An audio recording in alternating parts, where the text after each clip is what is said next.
Dirigimos com paixão.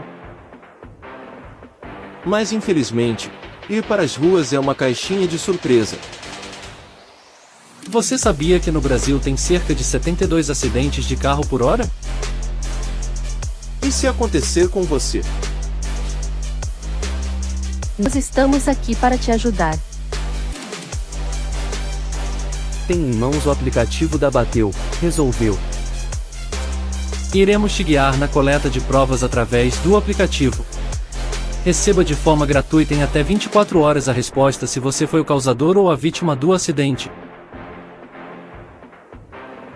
E aí, gostou?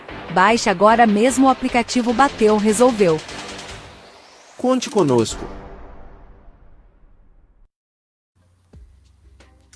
Olá, olá! Sejam todos muito bem-vindos a mais um episódio do programa Conectrânsito. O programa que conecta quase tudo ao trânsito, com apoio glorioso aí da Bateu Resolveu, o aplicativo que promete entregar em até 48 horas um laudo pericial do seu sinistro de trânsito. Para conhecer um pouco mais aí do trabalho da Bateu Resolveu, só mirar sua câmera aí para esse QR Code que está na sua tela, que vai ser levado lá para o site da Bateu Resolveu.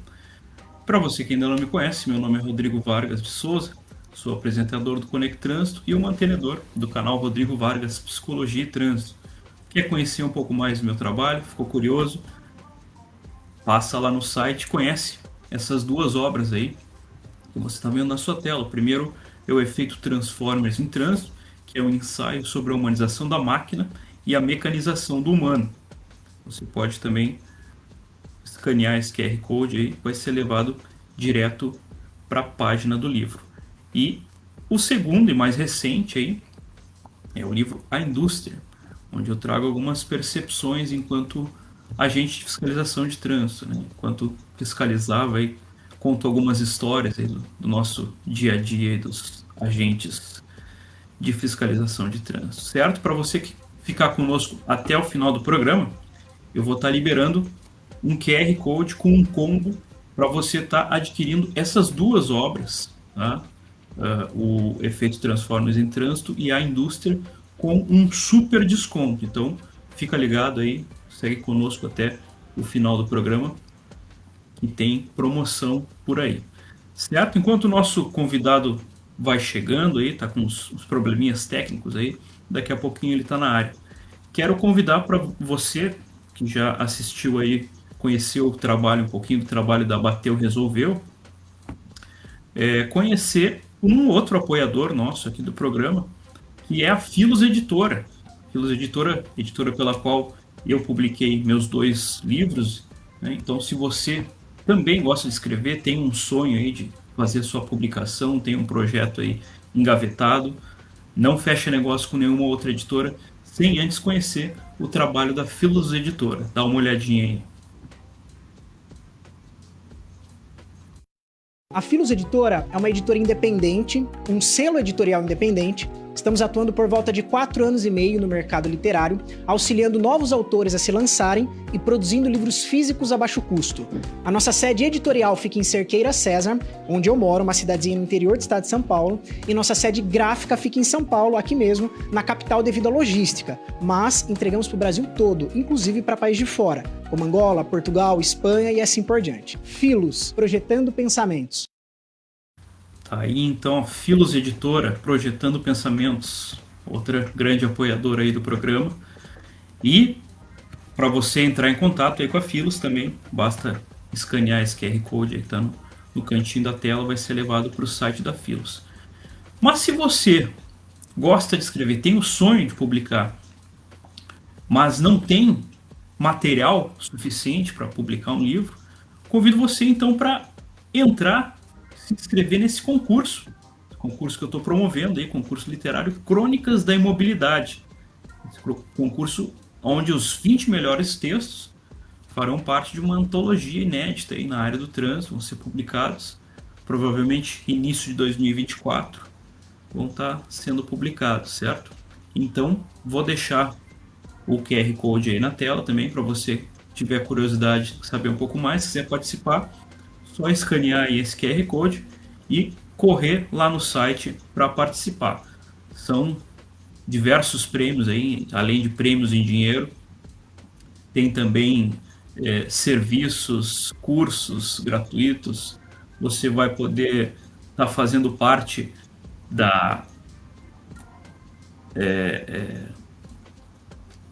vai poder estar fazendo parte de um seleto grupo aí de escritores, tá? Publicando, alguns já publicados, outros inéditos, certo? Então, não perde mais tempo aí, faça sua inscrição ainda hoje para o concurso Crônicas da Imobilidade, certo? Vamos aguardar aí mais um instantinho. Nosso convidado já está na área, então vamos chamá-lo. Senhoras e senhores, recebam com muito carinho nosso convidado de hoje, professor Celso. Seja bem-vindo ao programa, professor. Boa noite, Rodrigo. Espero que o áudio esteja bem aí, né? Boa noite, tá ótimo. É um prazer estar participando dessa sua Connect Trânsito, que ela está sendo renomada, reconhecida no país. E sou fã do seu trabalho e agradeço muito essa oportunidade de estar presente aqui nesse momento. Beleza, eu que agradeço o aceite aí pelo convite, né? Acho que vai abrilhantar muito o nosso canal aí e agregar muito valor à nossa audiência. Então, vamos ao nosso primeiro quadro do canal aí para conhecer um pouquinho mais da história aí do professor Celso, né? Que é o quadro Conectando os Pontos, onde ele vai nos falar aí um pouco dos seus caminhos, suas trajetórias até a área do trânsito aí. Tudo contigo, professor. Pois é, Rodrigo, eu me sinto lisonjeado, como eu falei, né? Eu venho aí de anos e anos já estudando a nossa legislação de trânsito. Eu tenho muito orgulho de poder participar em levar informações por onde eu passo, onde eu acho relevantes, em momentos que nós temos para mais de 1.200.000 pessoas que chegam a óbito, ceifalados e sequelados, que tem em todo o país, não só como o Brasil. E a minha história é simples, né? Já trabalhei, inclusive, como motorista, né? Tenho orgulho de dizer isso, que eu conheci, estive na estrada, como caminhoneiro, como motorista de ônibus, instrutor de trânsito, hoje, fazendo parte do quadro do Departamento de Trânsito, e outras formações aí também na área de formação de coach de motoristas profissionais, na área técnica e vastas outras coisas que, se a gente for falar aqui, nós vamos perder o nosso time da nossa Vai pauta. O programa inteiro. Vai o programa inteiro, é muito experiência. Um rico currículo, né, professor? Estamos aí, né, Rodrigo? Eu fico muito feliz com esse momento. Beleza, coisa boa. Eu que agradeço novamente aí. Então, feita a apresentação aí do nosso convidado, vamos para o nosso segundo quadro, que é o Acelera ou Freia. Para quem ainda não assistiu o programa, não conhece a temática, não conhece a dinâmica do programa ainda, esse quadro, ele basicamente foi inspirado naquele quadro do programa do Raul Gil, né, do chapéu, tira ou põe o chapéu. Aqui, obviamente, como a gente está num contexto de trânsito, né, a gente então acelera ou freia, né? Basicamente, como é que funciona? Eu vou passar para o professor Celso algumas situações, né, do nosso cotidiano e do nosso trânsito, e ele vai responder se ele acelera ou freia, ou seja, se ele é a favor ou contra. E por quê, obviamente, né? Então, vamos lá. A primeira situação diz respeito ao atual processo de formação de condutores, professor. O senhor acelera ou freia? Rodrigo, a minha interpretação é o seguinte: a formação, não só hoje, mas desde 1997, quando foi instituído o Código de Trânsito Brasileiro, teve uma relevância muito grande, onde nós, antes, para obtenção, seja da categoria A, B, C, D ou E, como diz os paulistas, ou para nós aqui do Nordeste, era simplesmente você levava o veículo ao departamento, fazia o cadastro do veículo a qual você pretendia e fazia sua prova. Hoje nós vivemos uma formação básica, onde o candidato passa pelas suas categorias pretendidas, pelas escolas das CFCs, que antes era determinada pelos departamentos de trânsito. Então, na questão formação, eu não freio. eu faço acelerar, porque nós precisamos ter mais condutores com conhecimento abrangente da nossa legislação de trânsito e que a nossa formação hoje tem uma competência muito grande, inclusive entre os departamentos de trânsito e os departamentos das escolas, que seja ICEF e CES. Só lembrando que nós aqui do estado do Maranhão tivemos uma mudança recentemente agora pelo nosso departamento de trânsito, inclusive teve o prós e os contras, né? Foram as nossas provas teóricas, que ela é realizada pelo departamento de trânsito, né? Que compete ao departamento de trânsito, o determinar uma portaria para quem o determina. Nesse caso, o departamento de trânsito determinou que o candidato que passa por uma formação o determinasse fazer a prova na própria CLC. Lembrando, entre aspas, que as mesmas têm todos os requisitos de amparato de segurança, a qual é feita uma prova por cada candidato, lembrando que a sala onde fica o candidato vai ter os mesmos rigor, né, e monitoramento pelo departamento executivo.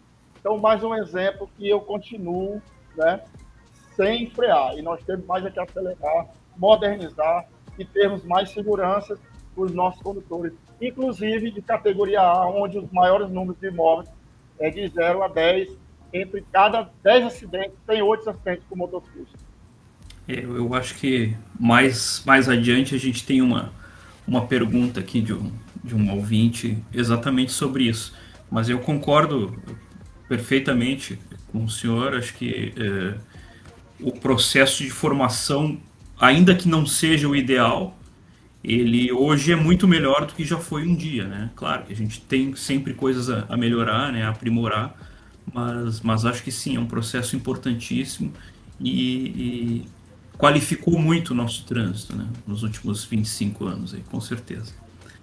Beleza, então, primeira questão respondida. Vamos para a segunda, que fala, de certa forma, sobre um tema correlato aí, né? Que é sobre esse recente aumento, né, do limite de pontuação da CNH de 20 para 40 pontos. O senhor acelera ou freia, professor Celso? Eu lembro como se fosse hoje, Rodrigo, quando houve essa mudança da pontuação da CNH para a CNH, a princípio, sem falar de CNHs categoria específica, né, que seria as renumeradas, C, D e E, né, e era 20 pontos de forma generalizada. Hoje, passou a 40 pontos, digamos assim, hoje, com a Lei 14.071, obviamente, que houve essas mudanças de pontuação, como também houve o acréscimo dos valores da multa. Aí é um detalhe, a questão de eu acelerar ou frear. Eu daria uma freada. O quantitativo de pontos não vai inibir o número de acidentes existentes hoje no Brasil de forma geral.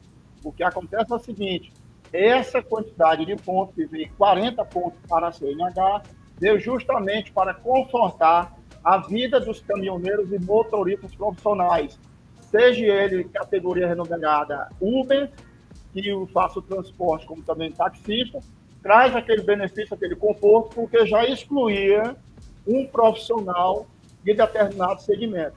Lembrando que gerou polêmica, porque poderia gerar um aumento de infrações, entre aspas, por questões minhas pesquisadas, foi uma baixa no número de infrações, como também no beber e dirigir e outras situações.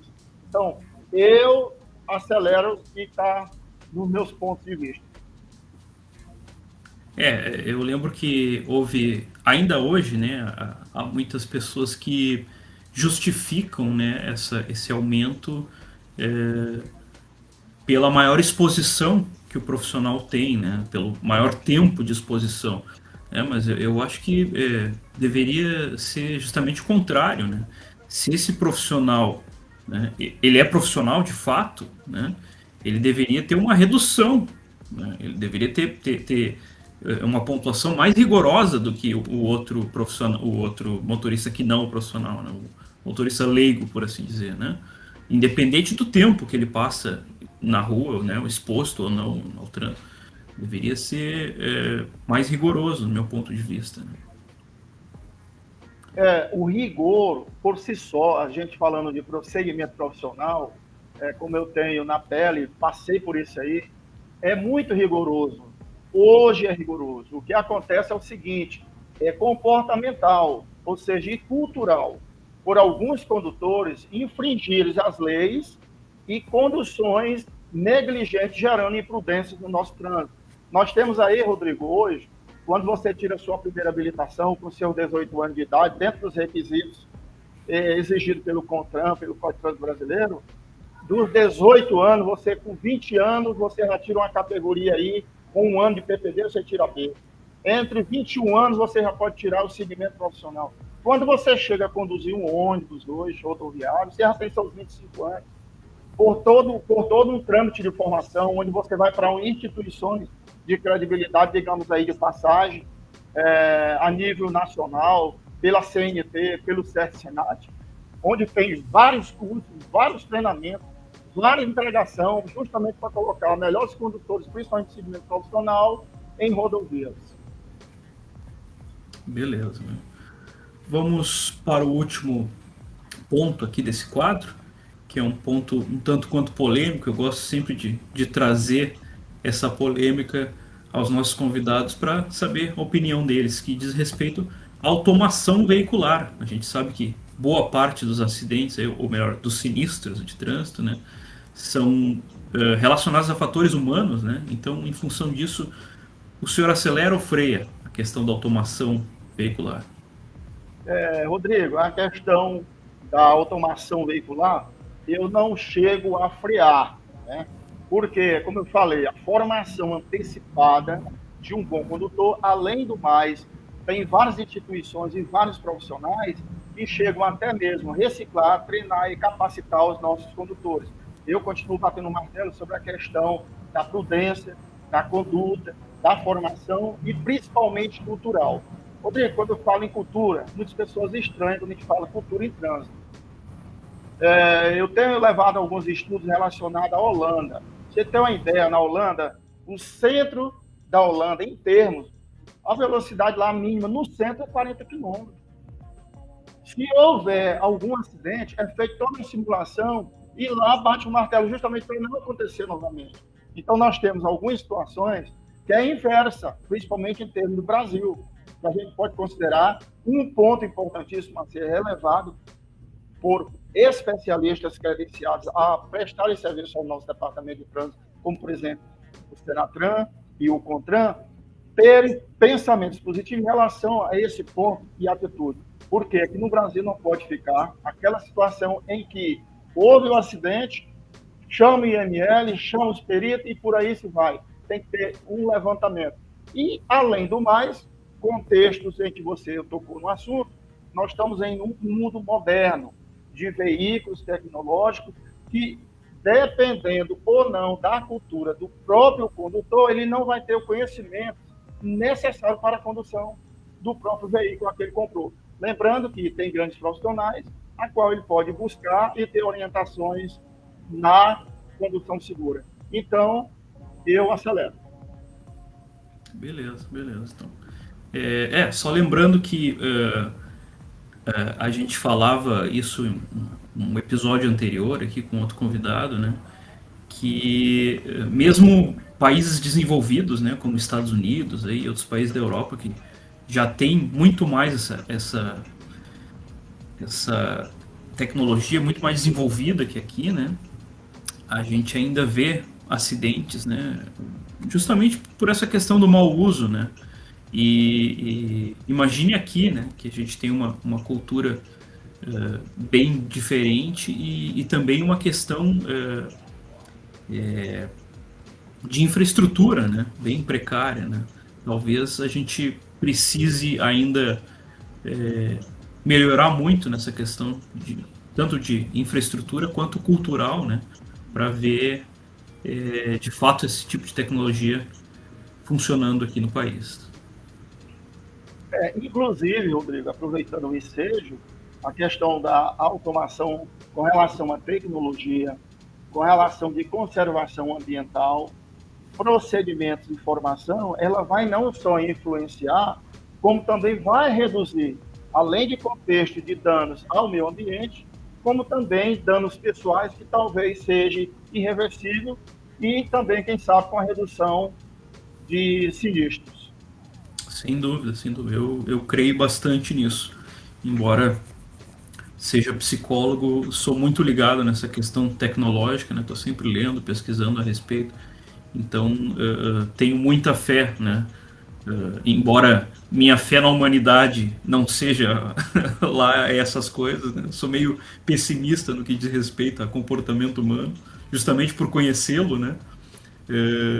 Ponho muita esperança na questão tecnológica. Acho que ainda vai nos trazer muito benefícios, né? Principalmente nessa área do trânsito. Buenos, vamos para o nosso último quadro, então. Quadro que está movimentando minhas listas de distribuição lá do WhatsApp, que é o quadro O Povo Quer Saber, né? Por onde o pessoal tem mandado suas dúvidas aí para os nossos convidados. E a dúvida de hoje vem lá de Belo Horizonte. A Andréa Santos, então, como eu falei mais cedo, pergunta sobre essa questão do motociclista, né? A segurança.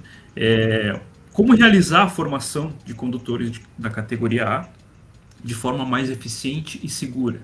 Isso é um jogo de xadrez, né? Um quebra-cabeça. Como é que a gente faz isso, professor Celso?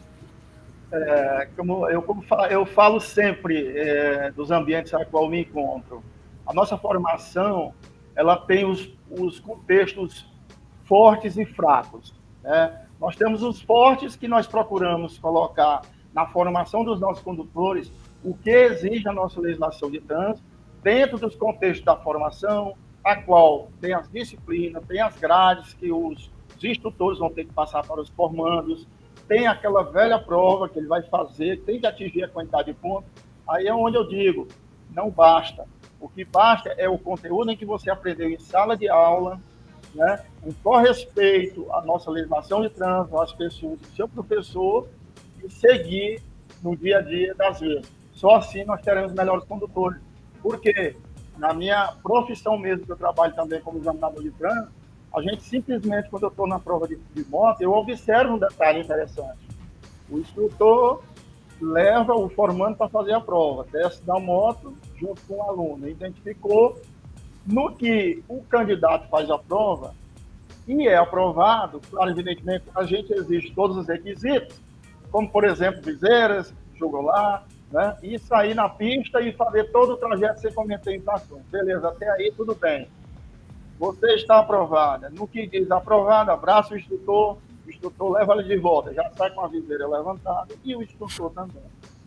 É como eu falo, é corresponsabilidade nossa, não só minha, como do Rodrigo, como qualquer um que utilize as vias, tem uma corresponsabilidade segura e aquela formação honrar e levar até seus últimos dias de vida aqui na Terra e podemos viver melhor, com paz e harmonia no trânsito.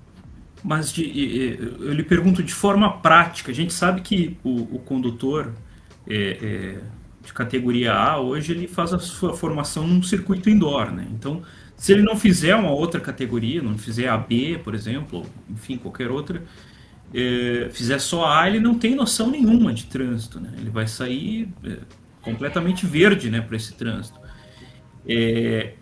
O que poderia ser feito de forma prática, assim, para compensar essa falta de experiência no trânsito, assim? Será que mais aulas práticas, um circuito mais difícil, aumentar a dificuldade para ele ter mais habilidade, né, no manuseio dessa moto? Agora você falou num ponto interessante. Para a Andréa Santos de Belo Horizonte, não é isso? Isso. Um ponto interessante, nós temos as infrações que são eliminatórias, nós temos as infrações graves, nós temos as infrações médias e as leves. Tudo bem. E temos uma pista aí pelo Código de Trânsito Brasileiro de 52 metros, com um grau de dificuldade, onde vai ter um sonorizador, vai ter sinalização horizontal, vai ter a rampa, vai ter o 8, que a gente costuma dizer, o 8, e vai ter a utilização do equilíbrio na moto e a utilização das setas. Ou seja, durante todo esse percurso, a gente vai poder observar o comportamento e a formação do candidato e, para o final, dar simplesmente uma informação que seja cotidiana, que seria ou aprovado ou reprovado. A partir daí, eu vou seguir para outro campo. Tem pessoas que trabalham com treinamentos, como, por exemplo, a Honda, digamos, de passagem, né? Que ela realiza, principalmente aqui em Imperatriz, com um período vasto, cursos e treinamentos para a perfeição, não só de motos de grande cilindrada, como de pequena cilindrada. E existem escolas particulares também que realizam curso. Então, a minha orientação seria, se você não se sente seguro, buscar realizar um treinamento, um curso com pessoas capacitadas. Pois é, mas o senhor não acha que esse tipo de treinamento prático, ele deveria ser obrigatório, deveria fazer parte dessa formação obrigatória, porque a gente sabe que na prática as pessoas não buscam isso, né? Mesmo que eu me sinta ainda meio, né, enfim, seguro, eu vou assim mesmo, vou aprendendo, vou com medo mesmo, né? E a gente sabe o quanto isso é arriscado, né, no trânsito. E o senhor falou também da questão da cilindrada, né? Que parece que tem um projeto para voltar às classes, né? Que antigamente tinha a 1, a 2, a 3, né? Porque hoje a gente sabe que as provas são feitas em motos de pequena cilindrada, né? E se eu tenho um poder aquisitivo interessante, o que acontece? Eu pego a minha habilitação, né? Atravesso a rua, entro uma autorizada ali de alguma marca e compro uma 1100 cilindrada, né? E saio, posso pilotar, né? A gente sabe que é uma moto totalmente diferente, é outro peso, outra aceleração, outra frenagem. Exatamente. Essa questão da adaptação, né, justamente de quem é recém-formado, já aconteceu casos em que eu tive presença de que pessoas que tiram a habilitação numa moto 160 e compram uma 750. Obviamente, a dirigibilidade, a capacidade de operação, ela vai ter grau de dificuldade. Agora, lembrando, como eu falei anteriormente, se você não tem a mesma segurança, se você não tem a mesma dirigibilidade na operação, seria a recomendação, sim, você procurar uma escola que seja credenciada ou um professor que dirija um curso de pilotagem para com que você tenha essa boa orientação. Agora, no meu contexto, lembrando aí do frear ou acelerar, eu não acredito que deveria ser obrigatório, né, ter esse curso de capacitação após a formação, porque a formação propriamente dita pelo Código de Trânsito Brasileiro, eu concordo, eu assino embaixo, né? São requisitos, exigências que formam um bom condutor. Agora, nessa questão do poder aquisitivo, de comprar uma moto potente, você precisa ter o máximo possível de conhecimento. Inclusive, eu passei por isso, né? Eu tinha moto de pequena cilindrada. Quando eu passei para uma de grande cilindrada, a minha primeira viagem foi freando, viu? Foi freando, porque a ansiedade, a vontade de correr é a mesma que mata. Então, a gente tem que ter controle e justamente na parte operacional de moto. Então, não concorda aí, Rodrigo. Beleza. Eu tive moto lá pelos meus 20 anos, durante 4 anos. E eu não sei como estou vivo ainda, porque eu vivia mais deitado, mais caído do que de pé na moto. E eu acho que ter passado para fiscalização de trânsito me fez muito bem. Acho que é o que me botou luz assim, no meu caminho, porque eu comecei a ver umas coisas feias na rua, assim, né, de moto, eu digo, eu não quero mais isso aí para mim. Dei um jeito de vender logo a moto e hoje não quero nem dado, mas talvez, né, daqui uns anos para dar uma volta final de semana, dar uma viajada, assim, uma moto maior também, né, mas moto pequena, assim, pro dia a dia, andar no trânsito urbano, assim, não quero mais. Eu, particularmente, sou fã de moto. Se eu pudesse comprar uma 1100, eu comprava. Eu tenho 750, comprava uma 1100. Dá um rolezinho fim de semana, no cotidiano, é bom. Mas para uma viagem, grupo de amigos. Inclusive, eu quero aqui mandar um abraço para os meus amigos aí dos grupos de motoqueiros. e a qual eu tenho conhecimento. Ainda não participo devido ao meu tempo e algumas ocupações por motivo de outras razões. Não dá para me acompanhar o quadro, que é muito rígido em termos de questão de horário, uso de jaqueta, velocidade compatível, aquele negócio todo. E eu não tenho tempo para essa programação. Mas que eu sou fã desses grupos de motociclistas. Legal. É bacana. Agora, semana passada, a gente teve um salão de motos aqui em Porto Alegre. E nós tínhamos um stand lá. Então a gente falava com várias pessoas, muitos desses grupos de motos, né?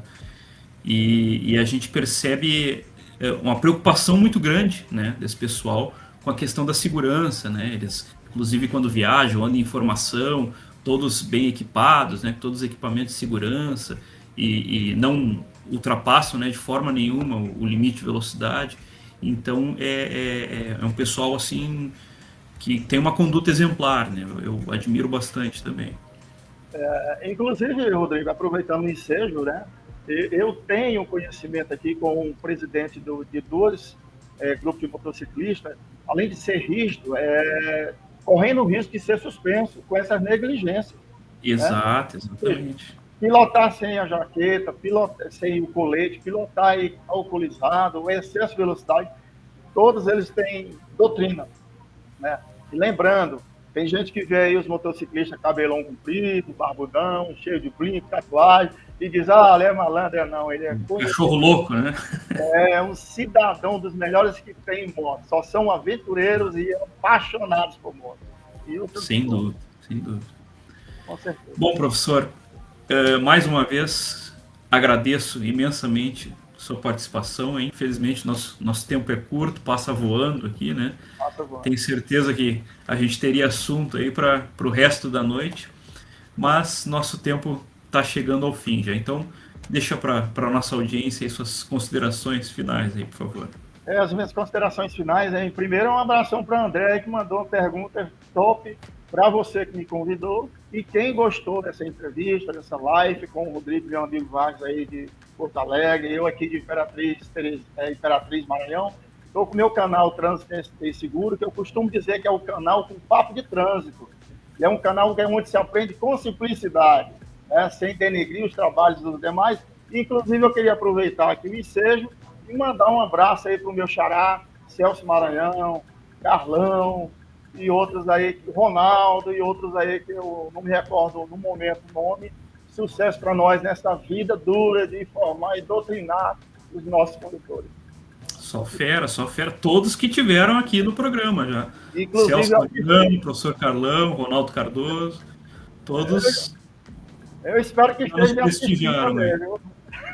Beleza, então, e você também, que nos prestigiou até o finalzinho aí, como prometido, quero, antes que eu me esqueça, deixar o QR Code aí para promoção, né, para o Super Combo, e adquirir aquelas duas obras que eu apresentei no início, com super desconto aí. Então é só... não apareceu o QR Code. Agora apareceu o QR Code. Apareceu. É só escanear então esse QR Code que está aparecendo aí. Você vai poder adquirir essas obras com super desconto, certo? E também, para vocês que nos prestigiaram até o final, convido todos a voltarem, não na semana que vem, mas no mês que vem, né? Na verdade, no mês de setembro, né? Porque este que vos fala vai estar tirando uns dias de férias agora em agosto. E no mês de setembro, na primeira segunda-feira de setembro, vou estar entrevistando aqui uma outra grande fera aqui que dispensa apresentações, né? Nosso grande J. Pedro Correia, no dia 4 de setembro, às 16 horas. Dia 4 de setembro que, coincidentemente, é meu aniversário, né? Então, J. Pedro vai estar me brindando aqui, me presenteando com a sua presença aqui no canal. Certo? Então, desejo a todos uma ótima semana aí. Professor Celso, um abração e até a próxima. Um abraço, muito obrigado, Rodrigo. Sucesso, muita saúde, boas férias. Fica com Deus. E curte e aproveita, que eu sei o quanto é cansativo a gente estudar e passar noites e noites pesquisando, buscando material para melhor esclarecer nossa sociedade e principalmente no contexto de formação. Um abraço. Isso aí, abração.